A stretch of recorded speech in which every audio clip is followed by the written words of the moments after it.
Hi hello నమస్తే welcome to Telugu ప్రభ. నేను మీ journalist Shivajyothi. ఈరోజు మనం తెలుగు ప్రభ న్యూస్ పేపర్లోని ముఖ్యాంశాలు చూద్దాం. రాష్ట్ర వ్యాప్తంగా నిర్వహించిన మున్సిపల్ ఎన్నికల్లో ఈసారి కూడా కాంగ్రెస్ ఘన విజయం సాధించింది. చూద్దాం. ఈసారి మున్సిపల్ ఎన్నికల్లో కాంగ్రెస్ ప్రభంజనం సృష్టించింది. 1347 చోట్ల వార్డుల్లో విజయం సాధించింది. ఇక్కడ 64 బల్దియాల్లో కూడా కైవసం చేసుకుంది. 13 పురపాలక సంఘాలకే పరిమితమైన బీఆర్ఎస్ 716 వార్డుల్లో విజయం దక్కించుకుంది.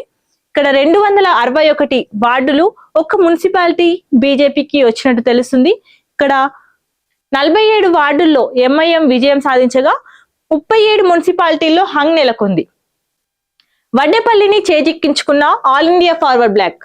మొత్తం రాష్ట్ర వ్యాప్తంగా 116 మున్సిపాలిటీల్లో 2581 వార్డులకు కూడా ఈసారి ఎన్నికలు జరిగాయి. చూద్దాం. రాష్ట్ర వ్యాప్తంగా నిర్వహించిన మున్సిపల్ ఎన్నికల్లో అధికార కాంగ్రెస్ పార్టీ ప్రభంజనం సృష్టించింది. మొత్తం 116 మున్సిపాలిటీల్లోని 2581 వార్డులకు జరిగిన ఎన్నికల్లో కాంగ్రెస్ పార్టీ 1347 వార్డుల్లో విజయం సాధించి ఏకంగా 64 మున్సిపాలిటీలను కైవసం చేసుకుంది. గ్రామీణ ప్రాంతాలతో పాటు పట్టణాల్లోనూ కాంగ్రెస్ పట్టు పెరిగిందని రాజకీయ విశ్లేషకులు అభిప్రాయపడుతున్నారు. ప్రభుత్వ సంక్షేమ పథకాలు, అభివృద్ధి కార్యక్రమాల ప్రభావమే ఈ ఫలితాల్లో స్పష్టంగా కనిపిస్తుందంటూ పార్టీ వర్గాలు చెప్పుకొస్తున్నాయి. ప్రధాన ప్రతిపక్షమైన బీఆర్ఎస్ కు ఈ ఎన్నికల్లో గట్టి ఎదురు దెబ్బ తగిలిందని చెప్పాలి.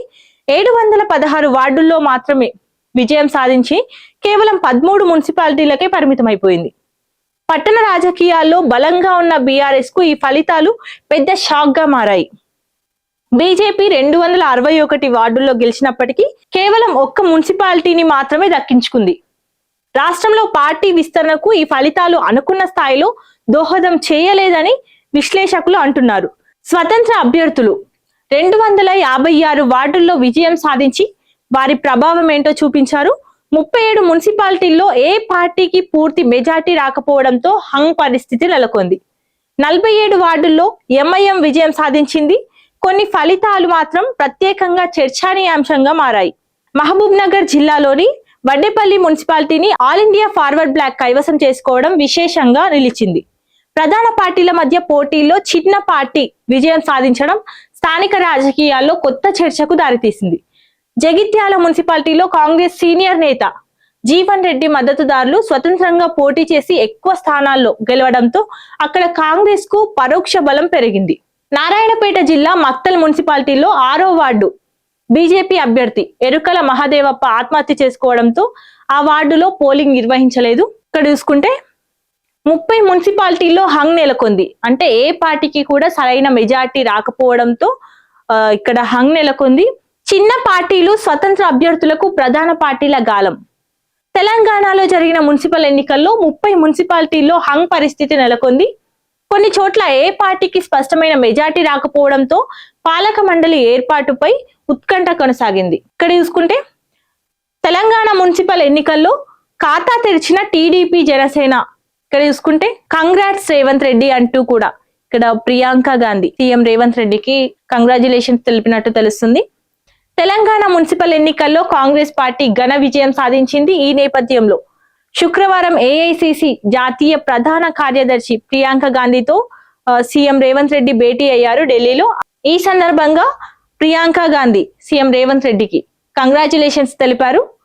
మున్సిపల్ విజయంపై ప్రియాంక హర్షం వ్యక్తం చేశారు. కార్యకర్తల శ్రమ ఫలితమే ఈ గెలుపు అంటూ కూడా సీఎం రేవంత్ రెడ్డి ఎక్స్ లో పోస్ట్ చేశారు. కార్పొరేషన్లలో 4 కాంగ్రెస్ కు వచ్చినట్టు తెలుస్తుంది. కరీంనగర్ లో బీజేపీ రాగా నిజామాబాద్, కొత్తగూడెంలో హంగ్ నెలకొంది. మంచిర్యాల, మహబూబ్ నగర్, రామగుండం, నల్గొండలో అధికార పార్టీ ఘన విజయం సాధించింది. మున్సిపల్ కార్పొరేషన్లలో ఓటర్లు భిన్నమైన తీర్పులిచ్చారు. మొత్తం 7 కార్పొరేషన్లకు జరిగిన ఎన్నికల్లో ఓటర్లు అన్ని పార్టీలను ఆదరించినట్లు స్పష్టమవుతుంది. మంచిర్యాల, మహబూబ్ నగర్, నల్గొండ, రామగుండం కార్పొరేషన్లలో కాంగ్రెస్ పార్టీ సంపూర్ణ ఆధిక్యాన్ని ప్రదర్శించింది. ఓటర్లు ఇక్కడ స్పష్టమైన మెజార్టీని ఇచ్చారు. కొత్తగూడెం కార్పొరేషన్ లో సిపిఐ, కాంగ్రెస్ పార్టీలు మొదటి, 2వ స్థానాల్లో నిలిచాయి. ఇక్కడ కాంగ్రెస్, సిపిఐ పార్టీలు జత కడితే మేయర్ సీటుకు దక్కించుకునే అవకాశం ఉంది. ఇక నిజామాబాద్ లో ఓటర్లు హంగ్ తీర్పునిచ్చారు. కరీంనగర్ లో బీజేపీ అతిపెద్ద పార్టీగా నిలిచింది. మేయర్ పీఠాన్ని దక్కించుకోవడానికి స్వతంత్రుల మద్దతు కూడగట్టి మ్యాజిక్ ఫిగర్ ను సాధించింది. ఇక్కడ చూసుకుంటే భద్రాద్రి కార్పొరేషన్ పై ఎర్ర జెండా ఎగరనుందా అనేది ఇప్పుడు ప్రశ్నగా మారింది. అనూహ్య మలుపులతో ఉత్కంఠ నెలకొంది. సిపిఐ కాంగ్రెస్ పార్టీల మధ్య చర్చలు జరుగుతున్నాయి. మేయర్ సిపిఐకి డిప్యూటీ కాంగ్రెస్ కు రానుందా అనేది ఇప్పుడు తేలాలి. స్వయంగా రంగంలోకి దిగిన సీఎం మద్దతు ఇవ్వనున్నట్లు ప్రకటించిన కేటీఆర్. ఇది చారిత్రాత్మక విజయం.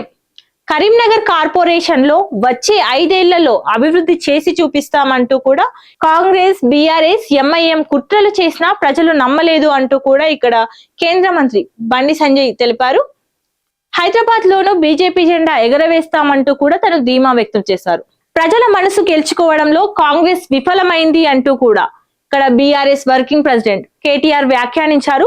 అధికార దుర్వినియోగం పరాకాష్ఠకు చేరింది. అయినప్పటికీ బీఆర్ఎస్ కు పట్టం కట్టారు. హంగ్ స్థానాలపై కేసీఆర్ తో చర్చించి నిర్ణయం తీసుకుంటామంటూ కొత్తగూడెం కార్పొరేషన్ లో సిపిఐ కు మద్దతు ఇస్తామంటూ కూడా తను తెలిపారు. కాంగ్రెస్, బీజేపీలను ఎదుర్కొనే శక్తి గులాబీ పార్టీకే ఉంది అంటూ కూడా ఇక్కడ కేటీఆర్ స్పష్టం చేశారు. ఇక్కడ చూసుకుంటే మేము ఎవ్వరికీ మద్దతు ఇవ్వం, కానీ మాకెవరైనా మద్దతు ఇస్తే తీసుకుంటామంటూ కూడా బీజేపీ రాష్ట్ర అధ్యక్షుడు రామచంద్రరావు స్పష్టం చేశారు. సింగిల్ లార్జెస్ట్ పార్టీ బీజేపీ 13 నుంచి 20% ఓటు శాతం పెరిగింది అంటూ కూడా తను తెలిపారు. త్రిముఖ పోటీ కారణంగా కొన్ని చోట్ల నష్టం జరిగింది అంటూ కూడా తను తెలిపారు. వచ్చే నెల 9 నుంచి మళ్ళీ పార్లమెంట్ సమావేశాలు జరగనున్నాయి. ముగిసిన బడ్జెట్ సమావేశాల మొదటి విడత. ఇప్పటికే బడ్జెట్ సమావేశాల మొదటి విడత పూర్తయింది. రాహుల్ మోషన్ పై స్పీకర్ తో చర్చించి నిర్ణయిస్తామంటూ కూడా రిజిజు స్పష్టం చేశారు. భారత్ అమెరికా ఒప్పందంపై విపక్షాల విమర్శలు అంటూ కూడా మంత్రులు ఫైర్ అయ్యారు. నా ప్రసంగంలోని తొలగించిన భాగాలను పునరుద్ధరించాలి అంటూ కూడా రాజ్యసభలో మల్లికార్జున ఖర్గే డిమాండ్ చేశారు. ఇది వాక్ స్వాతంత్ర్యానికి విరుద్ధమని కూడా తను వాదించారు. తిరస్కరించిన చైర్మన్. బడ్జెట్ సమావేశాల్లో రాహుల్ తీర్పు అప్రజాస్వామికం అంటూ కూడా రవిశంకర్ ప్రసాద్ విమర్శలు గుప్పించారు. ఇక్కడ చూసుకుంటే జీవో 317 బాధిత పంచాయతీ కార్యదర్శులకు ఊరట లభించింది. అంతర్ జిల్లా డిప్యుటేషన్ కు గ్రీన్ సిగ్నల్ లభించింది. 223 మందికి 2 ఏళ్ల నియామకానికి అనుమతి లభించింది. ఖాళీలున్న జిల్లాలో అవసరానుసారం పోస్టింగ్లు చేస్తున్నట్టు తెలుస్తుంది. గ్రామీణ పరిపాలన బలోపేతానికి ప్రభుత్వం కట్టుబడి ఉంది అంటూ కూడా ఇక్కడ మంత్రి సీతక్క స్పష్టం చేశారు. ఇక్కడ తీసుకుంటే ఎలక్టోరల్ ట్రస్టుల నిధుల్లో 82% బీజేపీకే ఇవ్వనున్నట్టు కూడా ఏడీఆర్ నివేదిక వెల్లడించింది. అత్యధిక నిధులు ఇచ్చిన ప్రుడెంట్ ఎలక్టోరల్ ట్రస్ట్ రాష్ట్రాల జాబితాల్లో మహారాష్ట్ర టాప్ లో ఉన్నట్టు తెలుస్తుంది. సిట్టింగ్ న్యాయమూర్తులపై 8600కు పైగా ఫిర్యాదులున్నట్టు కూడా లోక్సభలో కేంద్ర ప్రభుత్వం వెల్లడించింది. ఇక్కడ చూసుకుంటే ప్రతి క్షణం కూడా దేశ హితం కోసమే పోరాడుతామంటూ కూడా ఇక్కడ పిఎం ప్రధాని మోదీ స్పష్టం చేశారు. భారతీయుల ఆకాంక్షలు నెరవేర్చడానికే సేవా తీర్ కర్తవ్య భవన్ అంటూ స్పష్టం చేశారు. వికసిత్ భారత్ దిశగా ముందుకెళ్తున్నామంటూ కూడా ప్రధాని మోదీ స్పష్టం చేశారు. సేవా తీర్త్ ప్రారంభం అనంతరం పలు ఫైళ్లపై ప్రధాని సంతకం చేశారు. పిఎం రాహత్ కింద 1.5 లక్షల నగదు రహిత చికిత్స అందించనున్నారు. లఖ్పతి దీదీ పథకంలో లబ్ధిదారుల సంఖ్య 6 కోట్లకు పెంచడమే లక్ష్యం అంటూ కూడా తను తెలిపారు. వ్యవసాయ మౌలిక సదుపాయాల నిధిని 2 లక్షల కోట్లకు పెంచనున్నట్టు కూడా తను స్పష్టం చేశారు. సో ఇవ్వండి ఈ రోజు తెలుగు ప్రభ న్యూస్ పేపర్ లోని ముఖ్యాంశాలు. మరిన్ని అప్డేట్స్ కోసం చూస్తూనే ఉండండి తెలుగు ప్రభ.